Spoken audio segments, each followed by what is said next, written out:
Hello and welcome. I'm Charlie, and as you can see, I'm a giant tortoise. My home is a small but unique group of islands in the Pacific, 1,000 kilometers west of South America. People find the islands fascinating, but at the same time somewhat uncanny, sometimes even unreal, due to their volcanic origin, which you would think would make them uninhabitable. But in fact, they're teeming with life. The Galapagos Islands. Despite the seemingly inhospitable living conditions, you'll find life everywhere, because we have learned to adapt to these conditions. I'd like to introduce you to some of the most interesting creatures who live on the Galapagos Islands. For instance, the Galapagos sea lion. Yes, we'll come back to you later. We don't want to disturb your snooze. This is the famous Galapagos land iguana.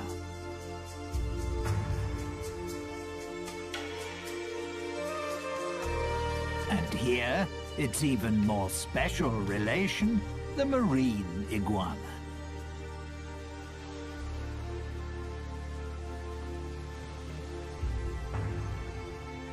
The very colourful red rock crab, and the white-tip reef sharks. But the islands don't just consist of rock and lava.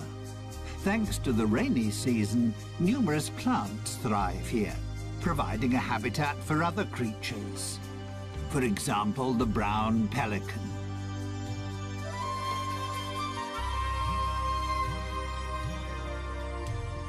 And even flamingos feel at home here.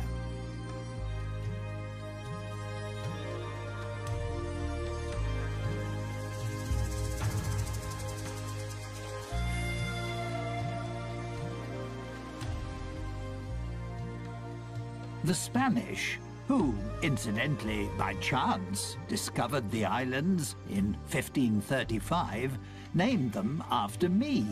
Obviously because I impressed them so much. After all, I am a fine specimen. But first, let me tell you more about the remarkable reptiles on this group of islands. Here we see a prickly pear cacti growing in crevices in the lava.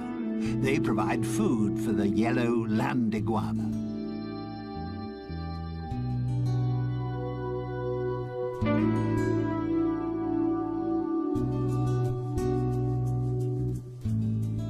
Its appearance is a little unusual, shall we say, due to the countless spiky crests on its head, which make it look rather like a geode turned inside out.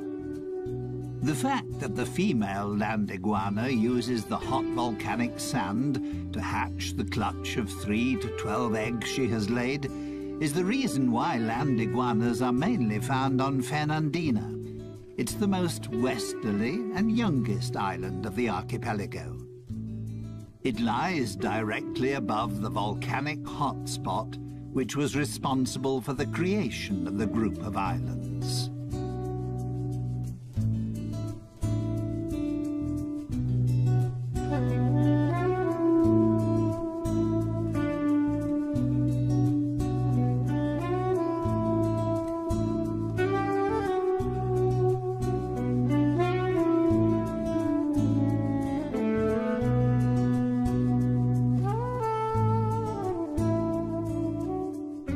Because the 13 main islands of the archipelago have widely differing characteristics and diverse living conditions, some species have developed subspecies on the different islands.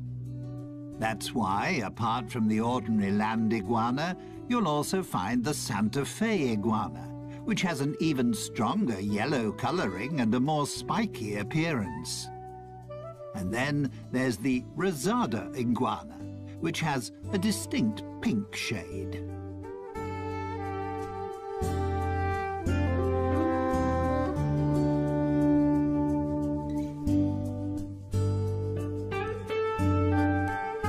The male land iguana marks his territory by sitting on a rock in full view of everyone. That's his way of guarding the hole he has dug with his partner for her to lay her eggs.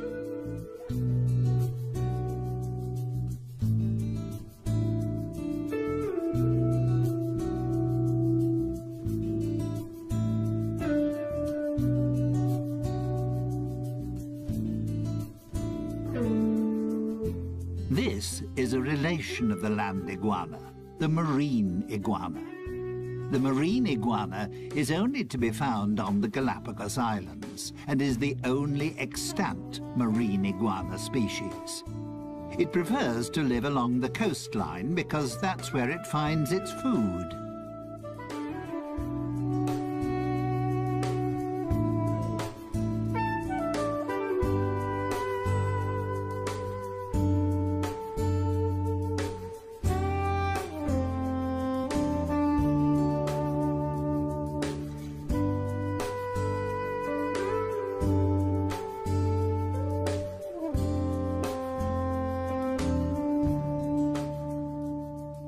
It feeds mainly on algae and seaweed.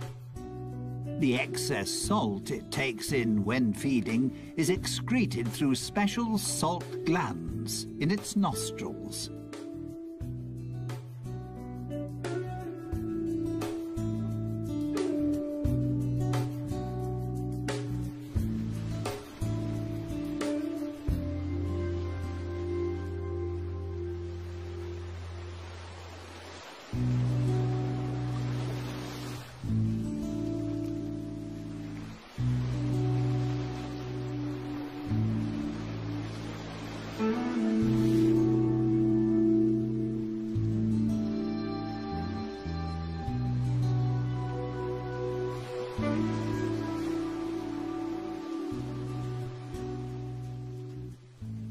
Marine iguanas are cold-blooded creatures. That's why they can only stay in cold seawater for approximately 10 minutes. They are, however, outstanding swimmers and are able to dive to depths of up to 9 meters. Once they're out of the water, thanks to their dark skin, the sun quickly warms their bodies up again.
Minor scuffles amongst the marine iguanas to mark their territory are quite common.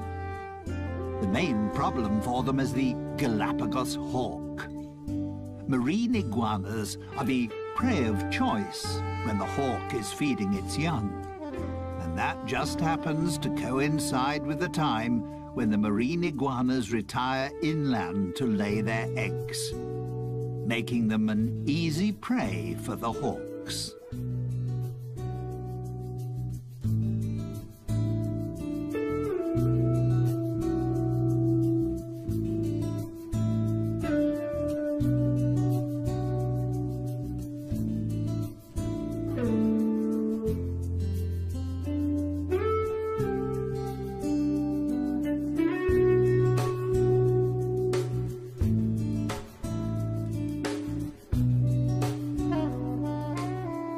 On the lava beach, the hawks have little chance of catching the iguanas, as they can easily camouflage themselves.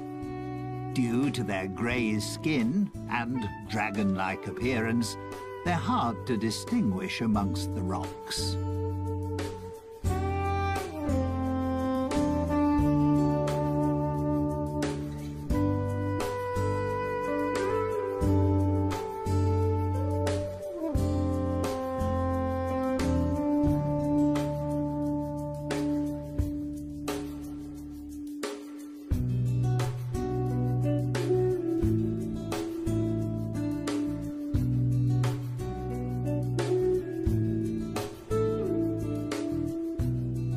The Galapagos Islands are home to 7 endemic types of iguana. The males are larger than the females and can reach up to 30 centimeters, approximately 12 inches in length. Iguanas mainly eat flies, scorpions, and other insects. They have a symbiotic relationship with the sea lions because they free them of bothersome flies.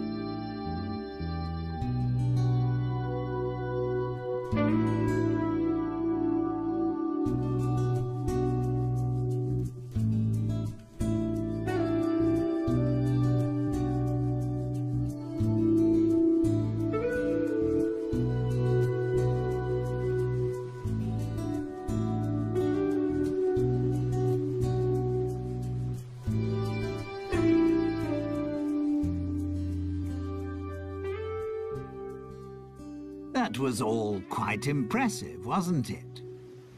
But you can find even more colourful creatures on the Galapagos Islands. These rugged cliffs, for instance, are the habitat of the red rock crab.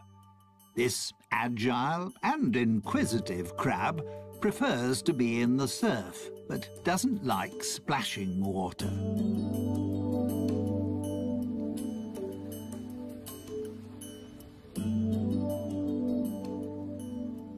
Its main source of food is algae, which it gnaws off rocks, together with other marine organisms. But also the odd carcass which gets washed ashore is a welcome extra in its diet.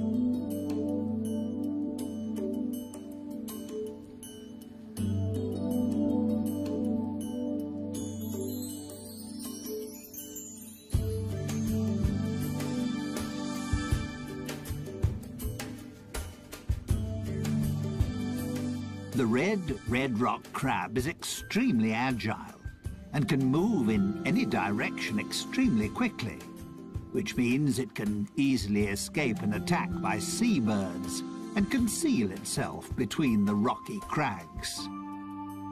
Its curiosity, however, will soon get the better of it, and it'll surface again fairly quickly.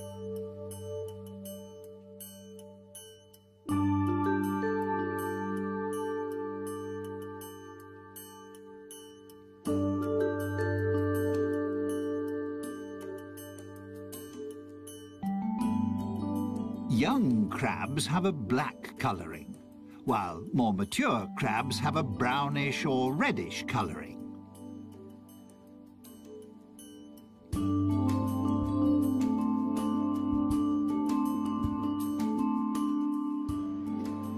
Bless you.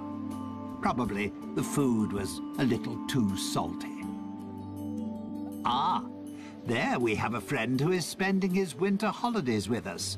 The black stone turner. He's flown an amazingly long way from the northern parts of America. The red rock crab doesn't cover such long distances, despite the fact that it's a fast mover, but it can jump.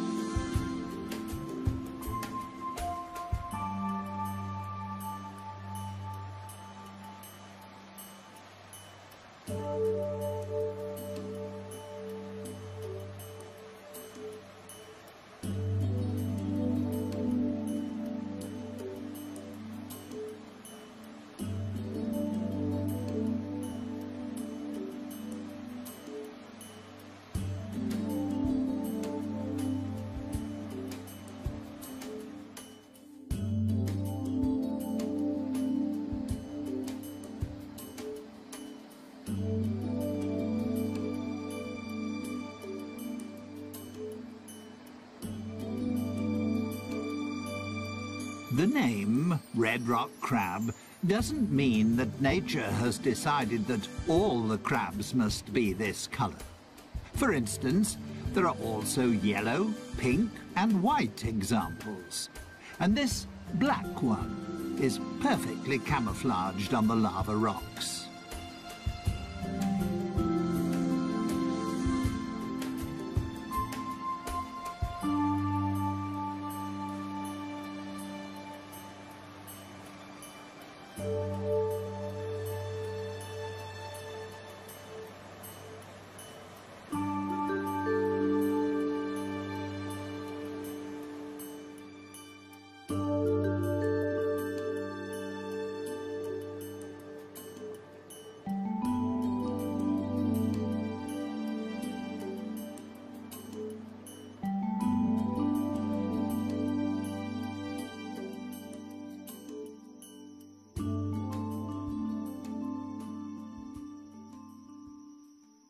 So, not everything is grey and bleak on my group of islands. There's so much more. There's one sociable and playful species that adds a great deal to life on the islands, and I'd like to introduce them to you now.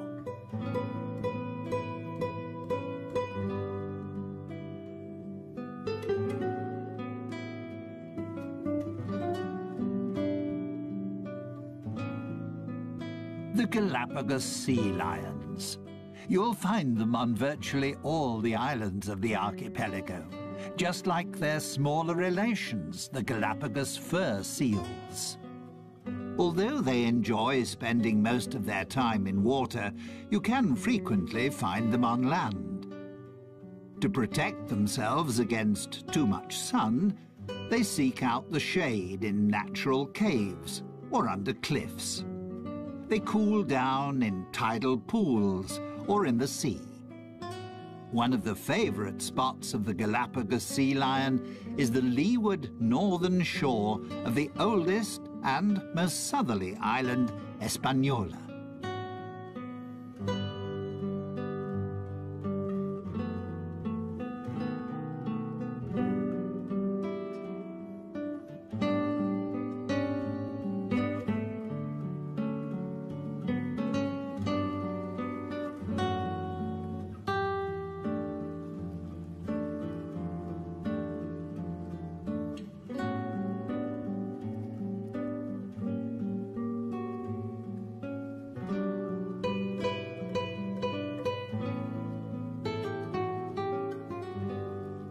Here's a female with her pup.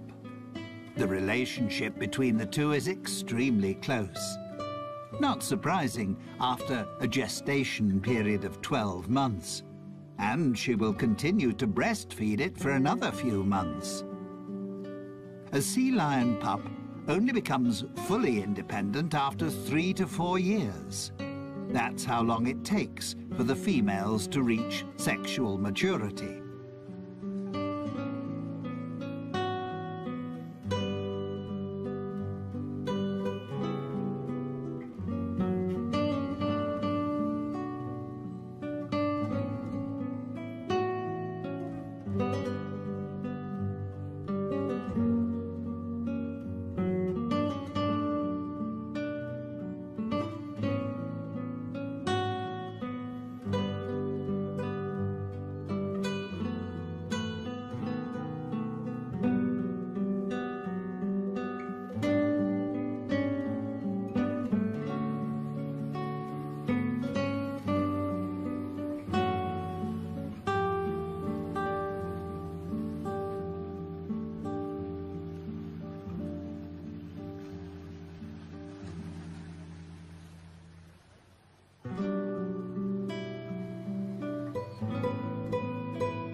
Males only reach sexual maturity after 7 or 8 years, and then have to fight fiercely for their own territory.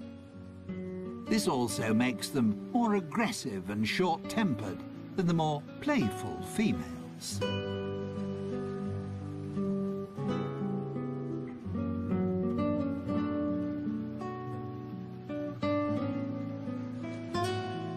It's not surprising that male sea lions are constantly fighting for their territory and trying to find a mate, because there are far fewer of them. A male sea lion will often have as many as 30 females in his harem.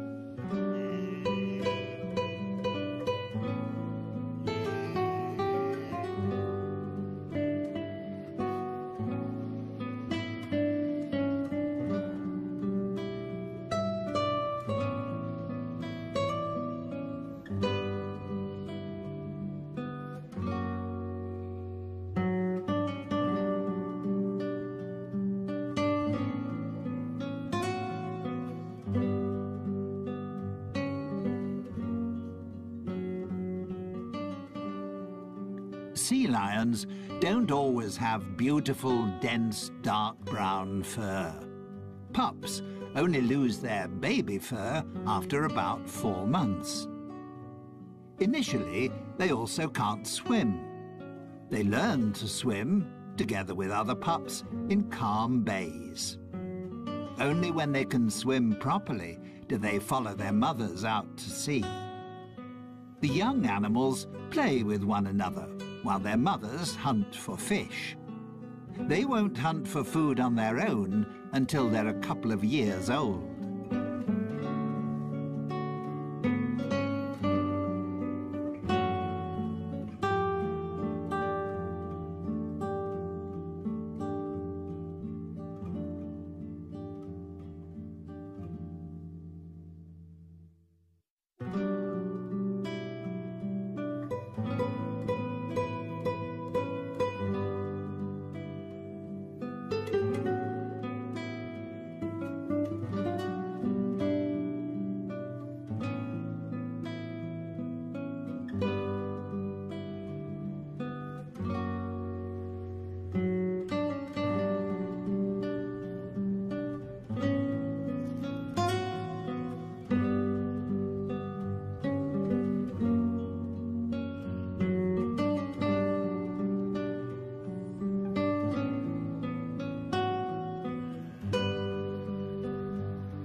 Male sea lions can weigh up to 250 kilograms. Females, roughly 100 kilograms.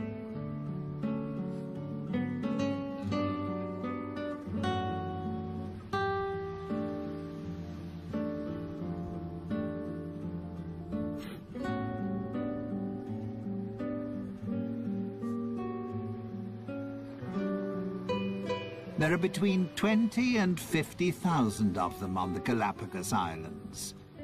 The reason for the huge difference in numbers is partly due to a weather phenomenon, El Niño. It occurs in irregular cycles and in different degrees of severity. The results, however, can occasionally be disastrous.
The arrival of El Niño signals a decrease in the cold Humboldt current, which can even cease completely.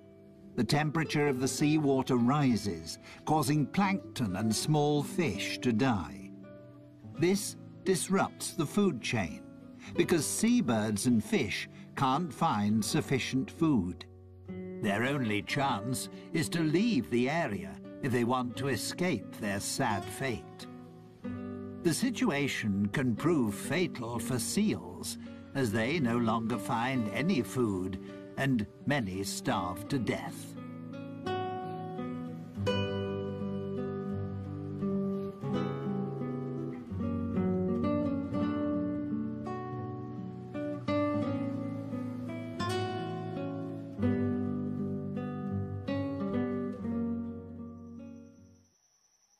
Before I introduce you to my family, and a couple of other Galapagos inhabitants, let me show you the islands in a little more detail. Life on the Galapagos Islands is not always easy. During the first half of the year, there are only 3 or 4 months at the most in which any rain falls, which is why there is a constant shortage of fresh water. The arid countryside often looks desolate. Lava rock, steppe, and cacti dominate the scene.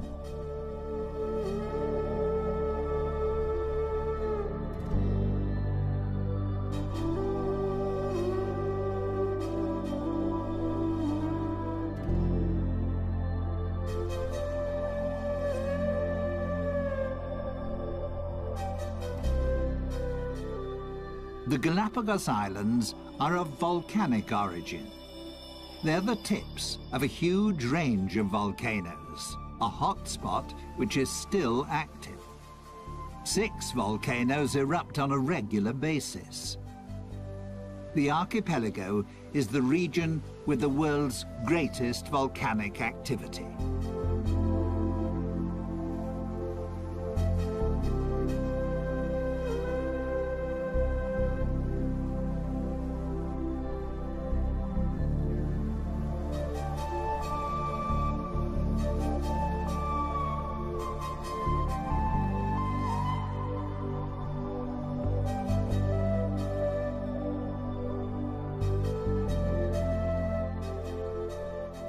And there is another special feature. The islands shift. They're located on a tectonic plate which covers a magma chamber. They move from west to east, as if on a conveyor belt. That's why Fernandina, in the west, is the youngest island, and Española, in the east, is the oldest.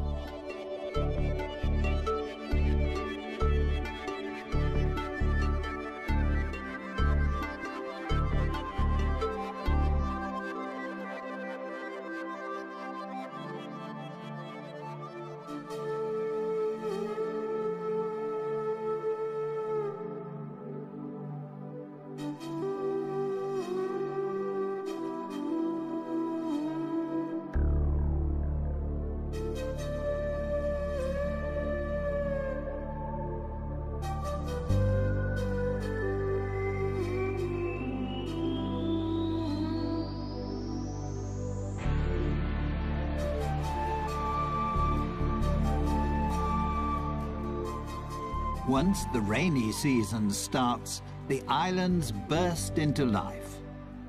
Most of the flowers are a shade of yellow, because there is only one type of bee on the islands, which is responsible for pollination, the Galapagos wood bee. Most likely, the flowers have adapted themselves to its preferred color.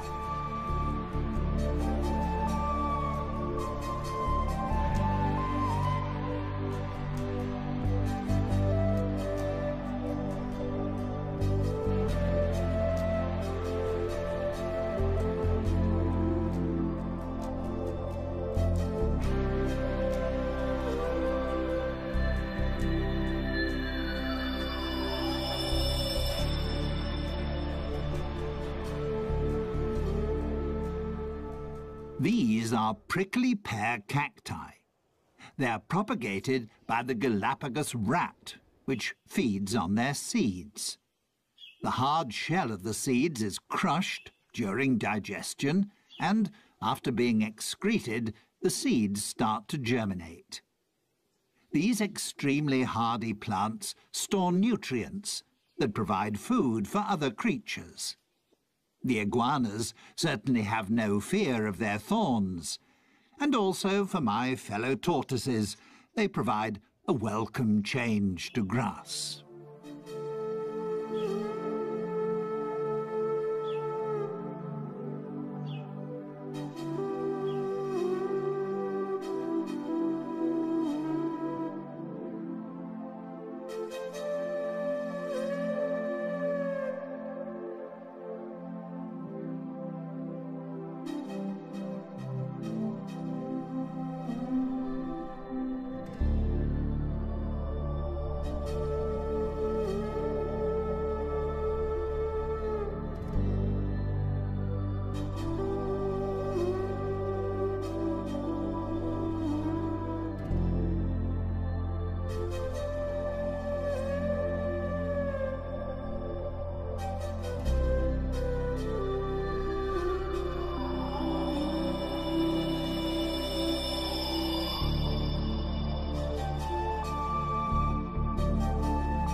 Apart from the 13 main islands, there are hundreds of small islands and outcrops.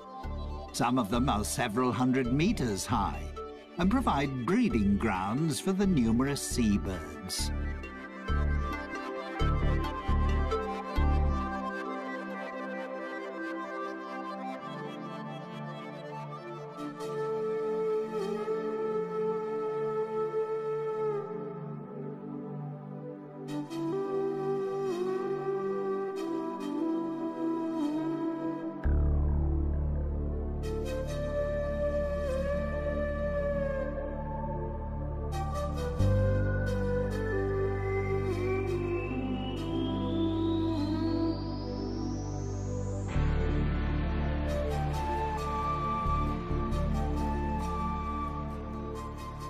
The Galapagos Islands were made famous by Charles Darwin, who discovered certain aspects of life here that formed the basis for what was to become his theory of evolution. During his worldwide voyage, he visited 4 of the islands in 1835. He was fascinated by the diversity of life on the seemingly uninhabitable islands. He also found that there were tortoises on the island which had slight variations in the shape of their shells. He noted, too, that there were various types of mockingbirds on the different islands. The term adaptive radiation goes back to Darwin. It means that a species, which in itself is not highly specialized, can, by adapting itself to the ecological conditions around it, become a highly specialized species. That also involves using diverse, previously unused ecological niches. Or, to put it another way, my fellow species, and many other creatures, have adapted to the special conditions pertaining on the island on which they found themselves, and, in the process, mutated into a new species.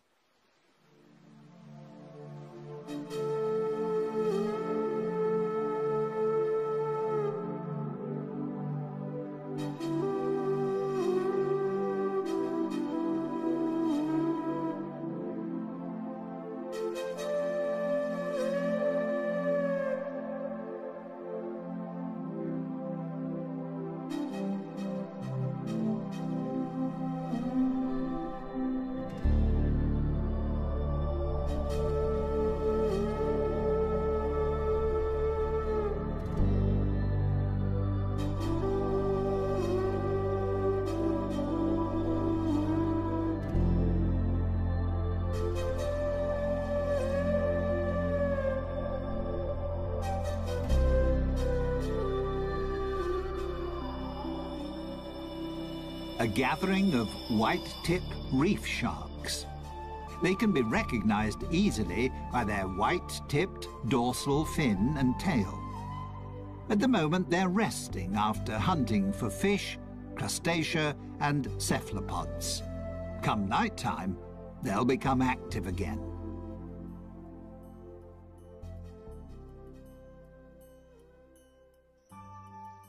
This is my family.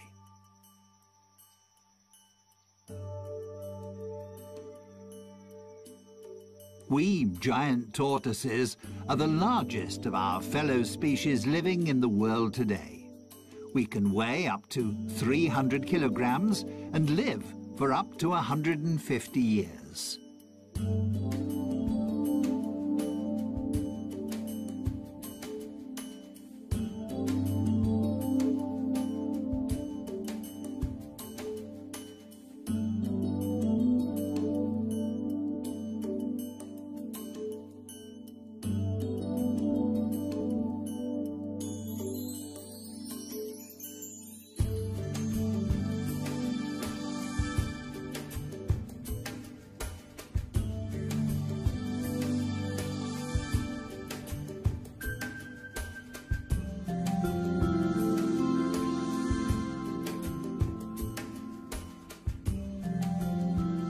Some of my relations don't have a dome-shaped shell, but rather a more saddle-shaped one.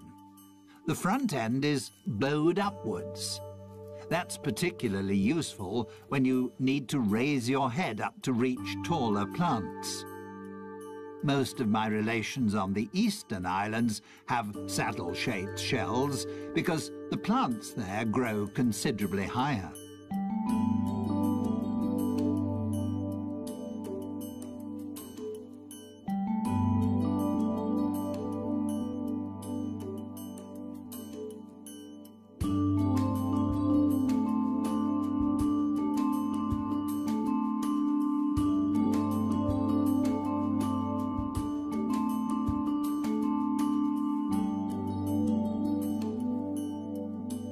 Like the iguanas, we giant tortoises have concluded a pact with the small birds that live on our island. Finches and woodpeckers feed on the parasites and ticks on our skin. To let them know that we need their services, we stretch out and lie quietly until the birds have pecked off all the insects. It keeps us clean and makes life a little more comfortable.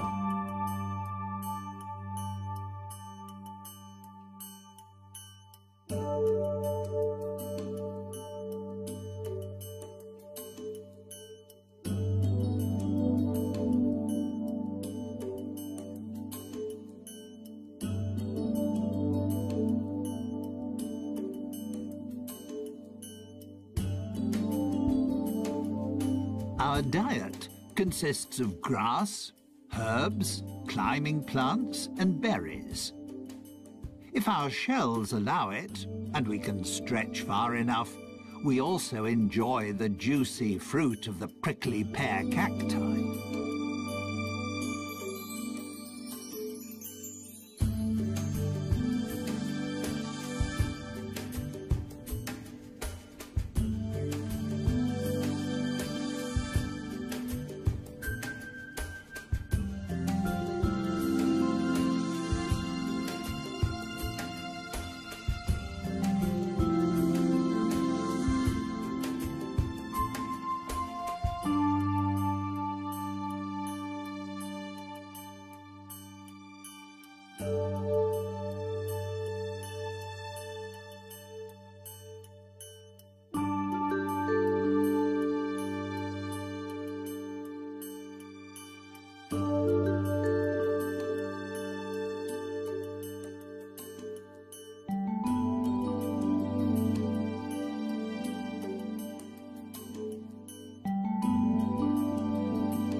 Incidentally, our bodies are so large because they also act as a reservoir.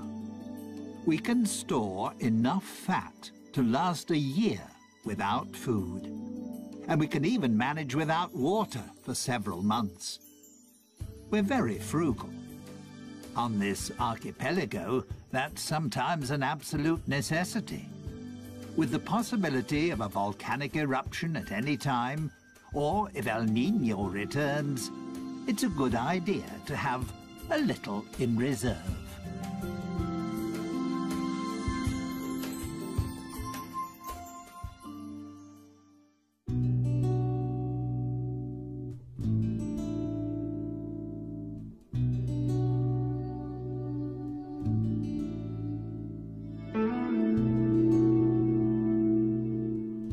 Well, that was my family.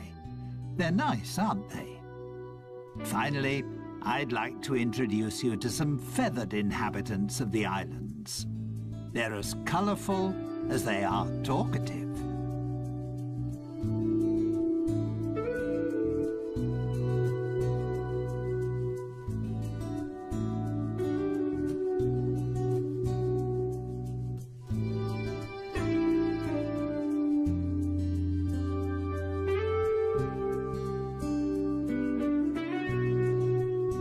The roughly 500 flamingos which live on the Galapagos Islands are immigrants from the Caribbean.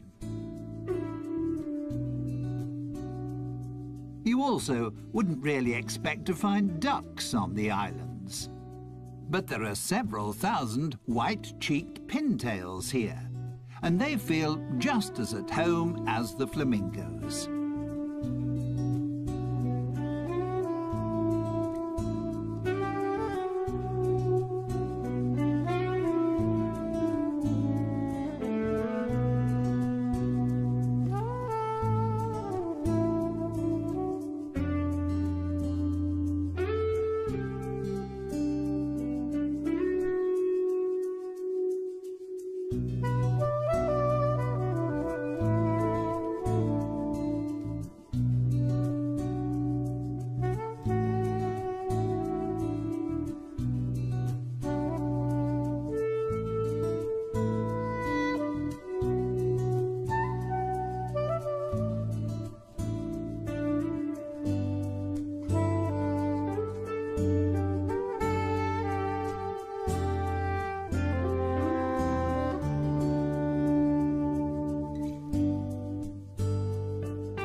The lava heron is just one member of the heron family that has made its home here.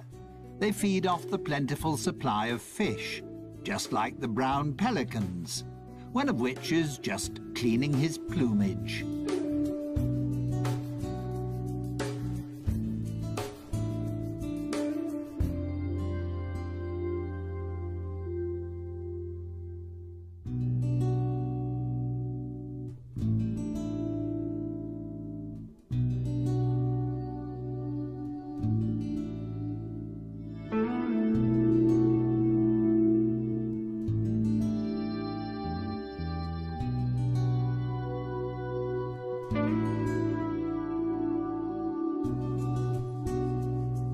The Galapagos albatross is the largest bird on the islands, with a wingspan of 2 meters.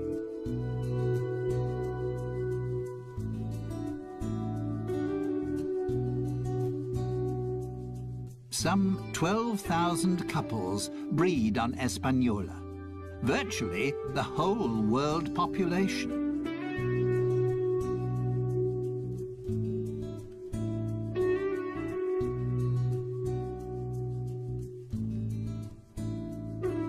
Here we have the pirates amongst the birds, a female frigate bird.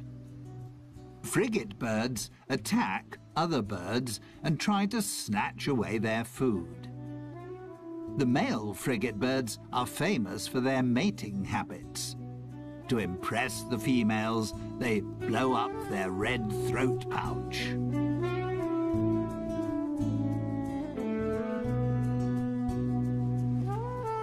Someone else who appreciates the cold waters of the Humboldt and Cromwell currents is the Galapagos penguin.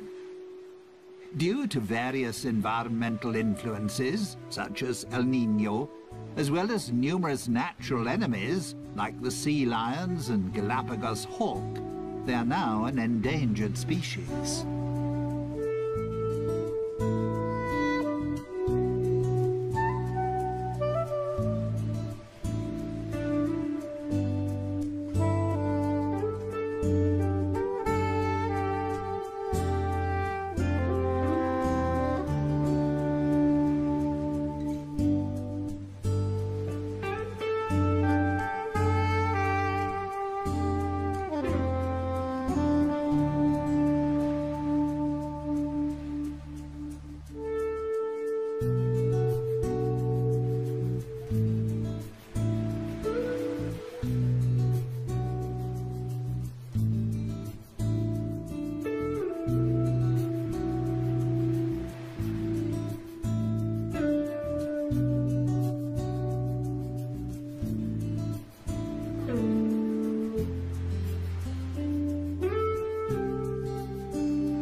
Standing 1.20 meters tall, the great blue heron is one of the largest herons in North America.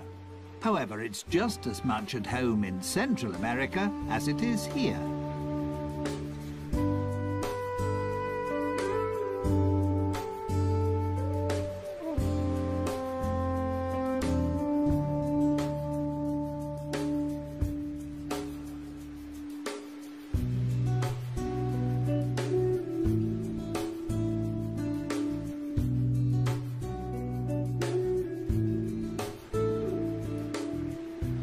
Stalking the beach, on the lookout for fishes, crabs or algae, is a dusky gull. With just 300 to 400 couples, it's one of the smallest gull species in the world and endemic to the islands.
I hope you enjoyed our little excursion around my homeland.